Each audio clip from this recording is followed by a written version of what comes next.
पवार या उपमुख्यमंत्री झाल्या त्यानंतर आता चर्चा सुरू झाली आहे राष्ट्रवादीचं नेतृत्व कुणाकडे जाणार याची।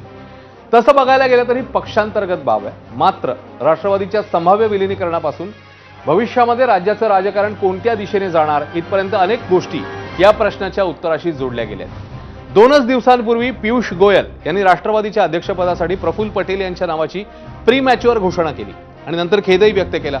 आता त्याच प्रफुल्ल पटेल यांनी पक्षाध्यक्षपदी सुनेत्रा पवारच निवडल्या जाऊ शकतात असे स्पष्ट संकेत दिले। शिवाय दोन्ही राष्ट्रवादीच्या विलीनीकरणावर देखील त्यांनी सूचक भाष्य केले। ते नेमकं काय म्हणालेत हे ऐकूया आणि त्याच्या अर्थावरच मग दोन्ही पक्षांमधल्या नेत्यांशी आपण चर्चा करणार आहोत।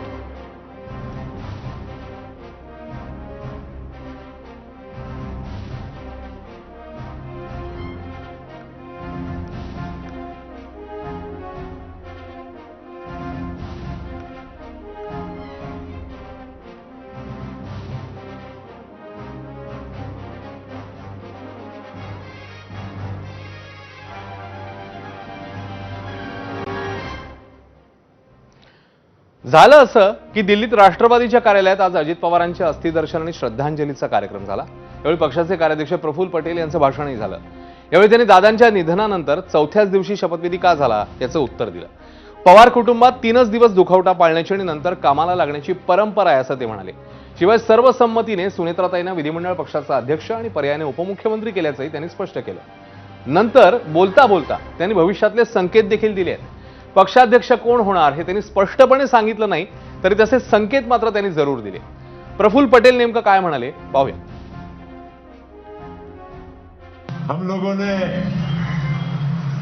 वहां के महाराष्ट्र के लेजिस्लेटिव पार्टी में उनका सबने बड़े आदर के साथ उनका वहां पर चयन किया।